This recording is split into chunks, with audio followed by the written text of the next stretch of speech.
నమస్తే గురుగారు. ఓం శ్రీ మహాగణాధిపతయే నమః.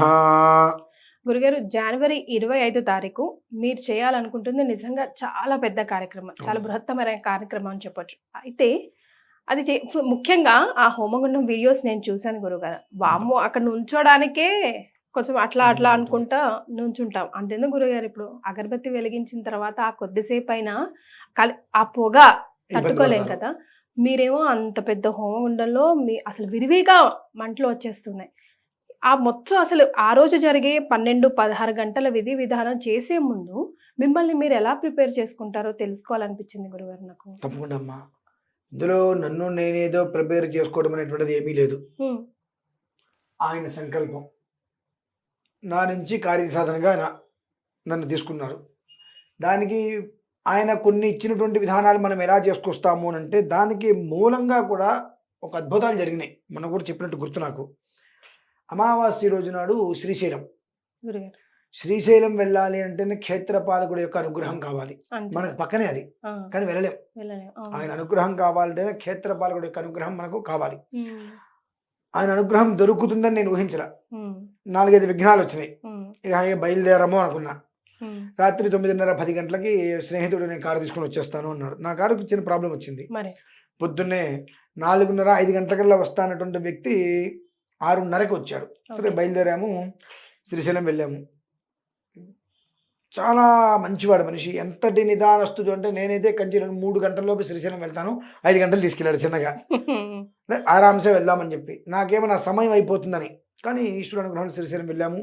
ఆ సాయంత్రం దేనికోసం వెళ్ళాము శ్రీశైలం? 25వ తారీఖు రోజు నాడు చేసేటువంటి క్రతువుకి నాకు అనుజ్ఞ కావాలి. నీ నుంచి నాకు పరిపూర్ణమైన అనుజ్ఞ కావాలి. ఎందుకు కావాలి? మరలా ఏ ఒక్కరూ కూడా ఆ రోజు నాడు ప్రత్యక్షంగా కావచ్చు, పరోక్షంగా కావచ్చు, పాల్గొనే వారికి ఇచ్చేటువంటి ఆ రక్షతోటి ఇంకెవరూ కూడా కష్టంతో కొబ్బరికాయ కొట్టద్దు. నిన్ను నువ్వు నిలబెట్టుకో, నేను ఉన్నాను, నువ్వు చూపించు. 18 పీఠాలకి కూడా ఆవరణార్చనలు 18 విధానాలు చేస్తే తప్ప ఆయన దగ్గరికి వెళ్ళట్లా. అంత కష్టపడుతున్నావు ఆయన దగ్గరికి వెళ్ళాలంటే.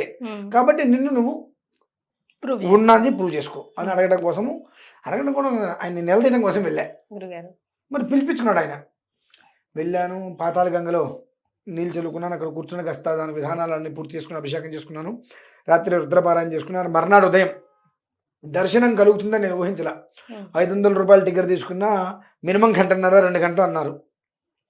సరే చూద్దాంలో ఈశ్వరానుగ్రహం ఎలా ఉంటే ఇలా జరుగుతుంది. టికెట్ తీసుకుంటే 3 గంటలు 2.5 గంటలు అన్నారు. అది ఎలా తోసుకుంటూ వెళ్ళాల్సి వస్తుంది. చూద్దాం ఈశ్వర కృప అనుకొని ఈ శివాజీ స్తూపం ఉందమ్మా, అటువైపు వెళ్ళి శివాజీ గోపురం దగ్గర కారాపి అక్కడ గోడ మొత్తం కూడా ఈశ్వరుడికి సంబంధించిన రకరకాల బొమ్మలు ఉన్నాయి. అవన్నీ చూసుకుంటూ అక్కడ ఉన్నాం. ఆ టెంపుల్కో, ఆ ఊరికో, గ్రామానికో సంథింగ్ అక్కడ ఉన్న వాళ్ళు ఒక పెద్ద మనిషి ఎవరో వచ్చారు. మీరు ఫలానా కదండి అంటే అవునండి అన్న.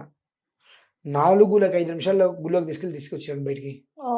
అసలు ఆ ఈశ్వరుడికి అభిషేకం చేసేటువంటి సమయంలో చేసేటువంటి దర్శనం ఎంతటి అద్భుతమైంది అంటే మన శరీరంలో ఆ క్షణం వరకు ఉన్న దోషాలు అలా వెళ్ళిపోతాయి. అంటే ఈశ్వరుడు నెత్తి మీద ఏది పెట్టినా ఉండదు. తేనె పోసినా, పాలు పోసినా, పెరిగి పోసినా కిందకి వెళ్ళిపోతుంది.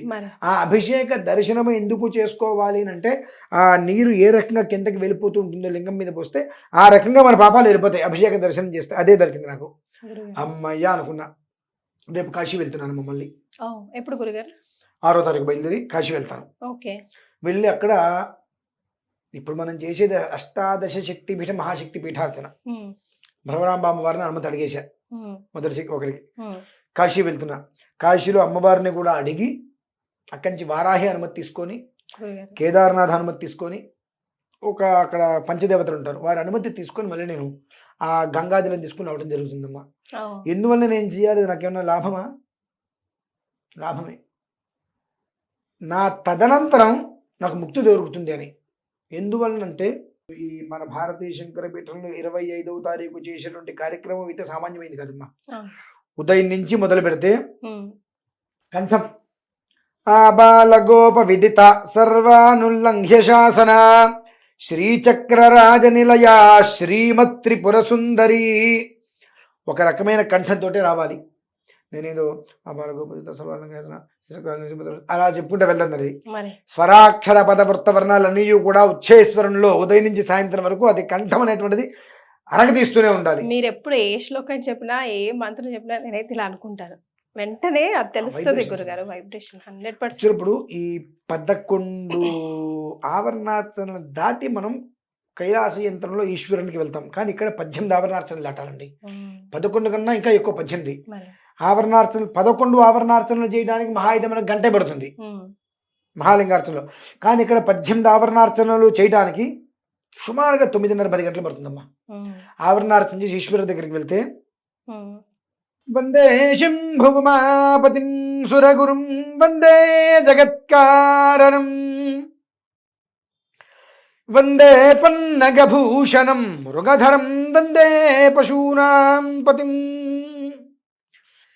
వందే సూర్య శశాంకవన్నినయనం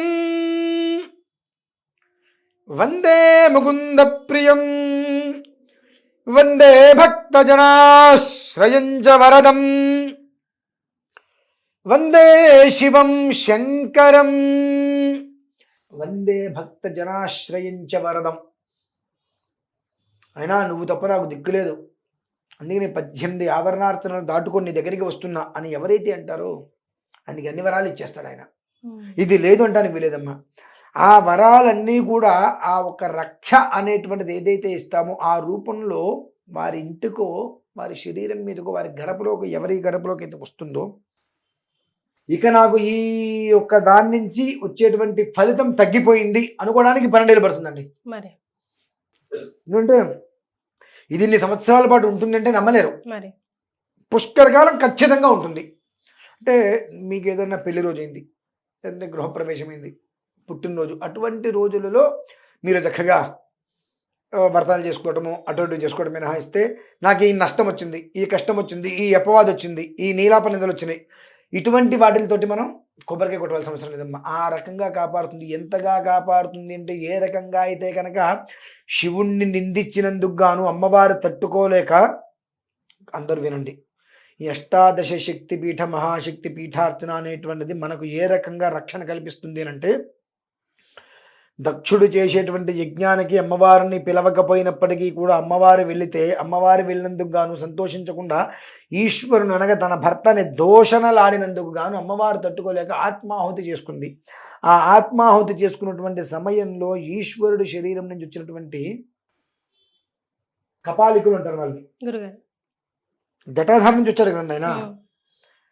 మొత్తం ఒక దక్షయజ్ఞాన్ని భ్రష్టత్వం చెందించి దక్షుని ఎలా అయితే హతం చేశారో ఆ రకంగా నీలాపనిందలు చేసి మన మీద దుష్ప్రచారాలు చేస్తూ మన యందు ఉంటూనే మనకు వెన్నుపోటు పరిచేటువంటి వాళ్ళు ఎవరైతే ఉంటారో వారిని ఈశ్వరుడు అమ్మవారి యొక్క ఇద్దరూ కలిసి అర్ధనారీశ్వర తత్వంతో ఆ రకంగా వారి యొక్క ఆ బుద్ధిని పూర్తిగా నిర్వీర్యం చేసేసి మన జోలికి రాకుండా ఆ ఒక్క ఇటు ఖడ్గం చక్రగదేశు చాపరిఘాను శూలం భుషుండీం శిరః శంఖం సందధతీం కరైస్తృణయనాం సర్వాంగభూషావృతాం నీలాస్మత్యుతిమాస్య పాదదశకాం సేవే మహాకాళికాం యామస్తౌ స్వపితే హరో కమలజో హంతుం మధుం కైటభం ఖడ్గం చక్ర గదేశు చాప పరిఘాన్ శూలం భుషుండీం శిరః.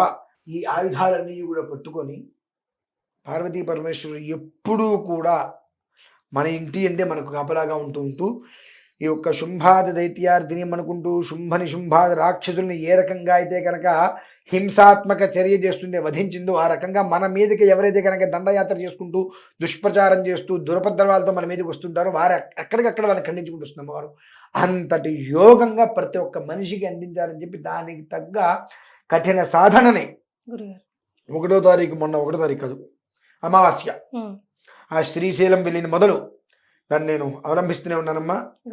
రేపు కాశీ వెళ్ళటం, 7వ తారీఖు రోజు నాడు కాశీలో ఉండి ఆ కాశీ క్షేత్ర నివాసించే కాలభైరవ దర్శనం అన్నట్టుగా అక్కడ ఏదైతే విశిష్టమైన దేవతలు వారందరూ ఒక అనుమతి తీసుకొని ఆజ్ఞ తీసుకొని గంగోదగాన్ని తీసుకొని మళ్ళీ 8వ తారీఖు బయలుదేరి నేను ఇక్కడికి రావడం జరుగుతుంది. దీనివల్ల ఏమిటి అంటే కొన్ని సంవత్సరాలుగా భారతీయ శంకరపీఠాన్ని ఎంతోమంది ఆదరిస్తున్నారు.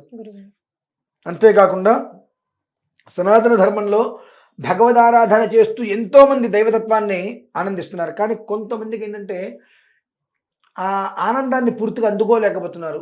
ఖచ్చితంగా ఈ యొక్క ఆరాధన వలన భగవంతుడి యొక్క ప్రేమను మనం పొందుతాము, మేము పొందాము అనేటువంటి ప్రతి మనిషి నోటి నుంచి వినాలి అనే ఉద్దేశంతో ఇంత ఇంత కడుతూ నేను ఒకటే రోజమ్మా, ఒకటే రోజు. ఉదయం నుంచి మొదలు పెడితే రాత్రి వరకు కూడా 12 నుంచి 16 గంటలు మినిమం పడుతుంది. ఉమ్, ఇందులో గురుగారు. ఈ 18 శక్తి పీఠాలకి ఆరాధనతో పాటుగా ఉమ్, రజిత శివలింగం, రజిత శివలింగానికి ఎందుకు చేయాలంటే పితృగ్రహ దోషాలు పోతాయమ్మా. ఉమ్. పితృ ప్రీతికరం యస్మాత్ రజితం దుఃఖసాగరాతు. ఎంతమంది పార్టిసిపేట్ చేస్తే అంత మందితో చేయిస్తారా గురుగారు? అందరికీ స్వహస్తాలతో రుద్రాక్షలతో అభిషేకం చేస్తానమ్మా. ఉమ్, పితృ ప్రీతికరం యస్మాత్ రజితం దుఃఖసాగరాత్ అంటారు. ఆ రజితం అనేటువంటి ఈశ్వరుడికి, అందుకనే ఇప్పుడు మీరు కేదార్నాథ్లో చూడండి, తెల్లవారుజామున ఇప్పుడు చూడండి మొత్తం కూడా తెల్లగా మంచుతో కప్పేసినట్టు ఉంటుంది మొత్తం అంతా. ఆ తెలుపు రజితం, ఉమ్, ఆ రజితం ఎప్పుడు చల్లగా ఉంటూ ఉంటుంది. మీరు ఎప్పుడు ముట్టుకుంటే రజితం దాదాపుగా చల్లగానే ఉంటుంది. మంచు పర్వతం ఎప్పుడు చల్లగానే ఉంటుంది. అందుకని ఆయనకి చాలా ఇష్టం ఈశ్వరుడికి. ఆ రజిత శివలింగానికి అభిషేకం చేసినట్టయితే ఈ పితృకరయుక్త దోషాలు ఏవైతే ఉంటాయో అవన్నీ కూడా పూర్తిగా కూడా ఉమ్, నిర్వీర్యమైపోతాయి. అటువంటి రజిత ఈశ్వరుడు ఆయనకి అభిషేకం చేయడమే కాకుండా 360 శివలింగాలకు అభిషేకం ఉంటుందమ్మా. గురుగారు 360 శివలింగాలు. శివలింగాలకి విడిగా అభిషేకం ఉంటుంది అమ్మో, ఏకకాలంలో. 2 కళ్ళు సరిపోవు గురుగారు చూడడానికి కదా. ఏకకాలంలో అభిషేకం ఉంటుంది. ఇంతేకాకుండా దుర్గా అమ్మవారికి హరిద్రాభిషేకం విశేషంగా ఉంటుంది. మళ్ళీ ఉమ్, ఈ కంటిన్యూ జరుగుతూనే ఉంటుంది, ఎక్కడ ఇది ఆగదమ్మా. గురుగారు. మధ్యలో 10 నిమిషాలు మీకు నేను విరామం ఇస్తాను అనేటువంటిది కూడా ఉండదు. ఉమ్, దానికి కూడా సిద్ధపడాలి. ఓకే. ఒక బ్యాచ్ని తీసుకోవడం, ఈ బ్యాచ్ జరుగుతున్నప్పుడు ఇంకొక బ్యాచ్ ఇంకోటి జరుగుతూనే ఉంటుంది అక్కడ. ఉమ్, అంతేగానేమి అరగంట మీకు సమయం ఇస్తాను ఉంటుంది. మధ్యలో వాళ్ళకి అల్పాహారానికి దేనికో ఒకరి తర్వాత అంటే ఒకళ్ళు చేస్తుంటే ఒకళ్ళు వెళ్ళొస్తారు. మరి అలా కంటిన్యూగా జరిగేటువంటి విధానం అనేటువంటిది తేలికైన విషయం అయితే కదమ్మా. ఆ ఒక్క ప్రేమామృతం అనేటువంటిది భగవంతుడు అలా ఇచ్చేస్తాడు. ఆ ప్రేమ సముద్ర సాగరంలో మనం ఆనందపడాల్సిందేనమ్మా. ఎస్. అంతటి విశేషం ఇంకా రుజువు చేయాలంటే మరి నాకు వరకు నేను చేయవలసినటువంటి కఠినమైన కొన్ని ఉంటాయమ్మా. అవి నేను చెయ్యాలి. అది నేను చేస్తే ఈశ్వరుడితోటి అమ్మవారితోటి నేను తగాదాగా దిగాలి. మరి ఎందువల్ల తగాదా దిగాలి? నువ్వు చెప్పావు, అంత శుభ గడియలు ఇచ్చావు. ఎంతటి శుభ గడియలమ్మా అవి, సామాన్యమైనవి ఆ గడియలు ఏమన్నా. ఉమ్, ఏకాదశి సామాన్యమైంది కాదు. ఉమ్, జ్యేష్ఠ నక్షత్రం, మొత్తం దేవతలందరికీ కూడా రాజు ఇంద్రుడు. ఆ రాజు నక్షత్రం జ్యేష్ఠ. ఇంద్రాధిపత్యం కోసం జ్యేష్ఠ నక్షత్రం వాళ్ళు ఎన్నో ప్రయత్నాలు చేస్తూ ఉంటారు ఆ స్థితికి వెళ్ళాలని చెప్పి. ఆ రోజు అదే జ్యేష్ఠ. ఉమ్, పుష్యమి అంటే పుష్యమాసం, పుష్యమైన కానీ ఉమ్, పుష్యమాసం అంటే శనికి ప్రాణకరమైనటువంటి. ఉత్తరాయణం వచ్చింది, మకర సంక్రాంతి వచ్చింది, ఆ మకరంలో రవి ఉంటున్నాడు. ఇన్ని రకాలైనటువంటి శుభ గడియలు రావడం అనేటువంటిది దేదీప్యమానం జీవితానికి, ప్రతి మనిషి జీవితానికి కూడా. అది రావటం చేతనే అందరి జీవితాల్లో కూడా ఒక వెలుతురు రావాలి అని అంటే కష్టం అనేటువంటిది చాలా కొంచెం కదమ్మా, చాలా పడాలి. మరి ఆ కష్టాన్ని అంతని కూడబెట్టుకొని ఆ ఒక్క ప్రక్రియ చేసినప్పుడు ఆ ఒక్క ఫలితం ప్రేమ రూపంలో అందుకుంటారు అందరూ కూడా. సో విన్నారు కదా, జనవరి 25th గురుగారు చేపడుతున్న ఈ మహత్తర కార్యక్రమంలో ప్రత్యక్షంగా లేదా పరోక్షంగా మీరు పాల్గొనాలంటే కనుక పూర్తి వివరాలు కింద స్క్రోల్ అవుతున్న నంబర్కి కాల్ చేసి తెలుసుకోవచ్చు. చాలా సంతోషం గురుగారు, ధన్యవాదాలు.